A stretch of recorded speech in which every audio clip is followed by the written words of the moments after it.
मेरी समाधि की चढ़े सीढ़ी जो भी उसके है सभी नष्ट दुख। श्री साईं बाबा के इस दूसरे वचन का हम इस वीडियो में विचार करेंगे।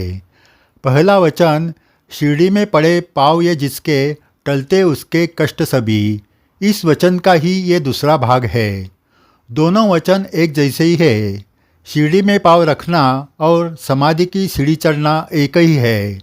आज हम समाधि की सीढ़ियाँ चढ़ नहीं सकते, लेकिन पहले भक्तों को समाधि पर जाने की और समाधि की पूजा करने की इजाज़त थी।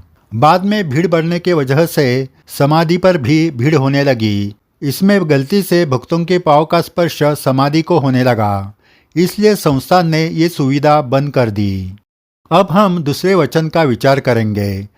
बहुत लोग जब सीढ़ी जाते हैं तो उनका मन समाधि दर्शन करने के बजाय और विचारों में खो जाता है। बाबा के समाधि पर क्या अर्पण किया जाए, समाधि पर अभिषेक करने के लिए मिलेगा या नहीं, दुकानों में जाकर क्या खरीदे, कौन सा फोटो या अंगूठी ले, ऐसे अनेकों विचारों में उनका मन खो जाता है। भक्त का मन समाधि दर्शन के लिए स्थिर नहीं रहता। हम सीढ़ी में किस लिए आए हैं ये भी कोई लोग भूल जाते हैं। ऐसे हजारों विचारों का बोझ लेकर हम जब समाधि के पास पहुंचते हैं तो समाधि का दर्शन लेने के बाद भी मन शांत नहीं होता। अगर मन में श्रद्धा है तो सीढ़ी में पाँव रखते ही मन शांत हो जाता है। उसके बाद समाधि का दर्शन लेते ही मन तृप्त हो जाता है, क्योंकि ये विश्वास होता है कि श्री साईं बाबा हमारे दुख का हरण करेंगे। श्री साईं बाबा ने सीढ़ी में भीड़ देखकर एक बार श्यामा को कहा था कि 50,000 आएंगे और 50,000 जाएंगे, उससे हमें क्या, जिसकी निष्ठा ठीक है वही यहाँ टिकेगा। बाबा का ये शब्द आज भी सीढ़ी में आने वाले लोगों के लिए सीख है। आज लाखों लोग सीढ़ी में आते हैं, लेकिन उसमें से कितने लोग भक्त बनकर रहेंगे ये हम कह नहीं सकते। सभी लोग श्रद्धा से समाधि का दर्शन लेते हैं ऐसा नहीं। बहुत सारे लोग पर्यटन का बहाना बनाकर भी सीढ़ी आते हैं।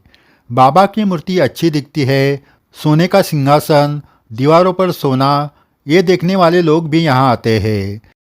जिनको यही सब देखना है उसे समाधि के पास जाकर भी क्या प्राप्त होगा।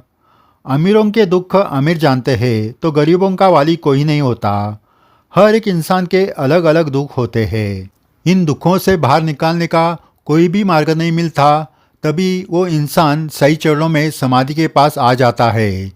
ये बाबा जानते हैं, लेकिन दूसरे वचन में भक्त कैसा हो इसके बारे में बताया नहीं है। इसका मतलब कोई भी समाधि के पास आएगा तो उसके दुख दूर हो जाएंगे ऐसा नहीं।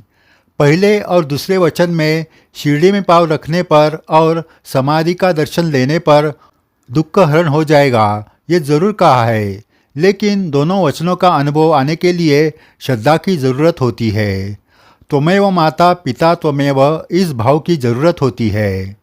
श्री साईं बाबा देहधारी थे तब भी कोई नास्तिक उनके पास आता था तो बाबा उसकी पहली श्रद्धा जागृत करते थे और बाद में अनुभूति देते थे। आज हम सीढ़ी में जाते हैं, लेकिन याद करो जब तुम सीढ़ी में पहली बार गए थे तब तुम्हारा मन आज की तरह श्रद्धा से भरा था क्या? तो नहीं, वो आपके भक्ति की शुरुआत थी। बाबा के समाधि और मूर्ति के दर्शन के बाद पहले तुम्हारे मन में श्रद्धा का बीज बाबा ने बोया। वही बीज का आगे भक्ति सेवा से बड़ा आस्था का वृक्ष हुआ।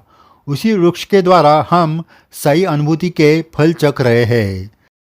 समाधि तक पहुँचने पर तुम्हारे मन में भक्ति का बीज स्थापित होना ये श्रद्धा पर निर्भर करता है। समाधि मंदिर की रौनक तो सभी को पसंद आती है। जैसे जैसे हम समाधि तक पहुँचने लगते हैं वैसे वैसे हमारा मन इन सोने चांदी के रौनक से हटकर सही समाधि पर स्थिर होता है। आप सही दर्शन करते वक्त दुनिया भूल जाते हैं, तब आपको बाबा का आशीर्वाद प्राप्त हो जाता है। जो पहली बार आता है उसकी ये अवस्था होती है तो उसमें भक्ति का बीज अपने आप बोया जाता है। यह अनुभूति हम सही भक्तों ने ली है। आज भले ही हम समाधि की सीढ़ियाँ चढ़ नहीं पाते हैं, लेकिन समाधि के पास जाकर दर्शन ले सकते हैं। आज इस वचन में थोड़ा सा बदलाव करके हम कह सकते हैं कि समाधि मंदिर की सीढ़ियाँ चढ़कर हम समाधि के पास जा रहे हैं। क्योंकि आप देख सकते हैं कि लाइन में खड़े होने के बाद आपको सीढ़ियाँ चढ़नी पड़ती है। इसलिए श्रद्धा से सही समाधि मंदिर की सीढ़ियाँ चढ़कर जाइए, आपके दुख जरूर दूर हो जाएंगे। अगले वीडियो में हम तीसरे वचन का विचार करेंगे। जय साई राम। विचारधारा चैनल पर श्री साई बाबा के संदेश की जानकारी विस्तृत स्वरूप से दी जाती है। ज्येष्ठ साई भक्त और जिन्होंने साई साहित्य पर संशोधन किया है, ऐसे मान्यवर भक्तों के विचार अभिवाचन के माध्यम से सुनाए जाते हैं। अगर आपने ये चैनल सब्सक्राइब नहीं किया तो ज़रूर कीजिए। साई सेवा करते वक्त आपको ये चैनल दीपस्तंभ की तरह मार्गदर्शन करेगा। जय साई राम।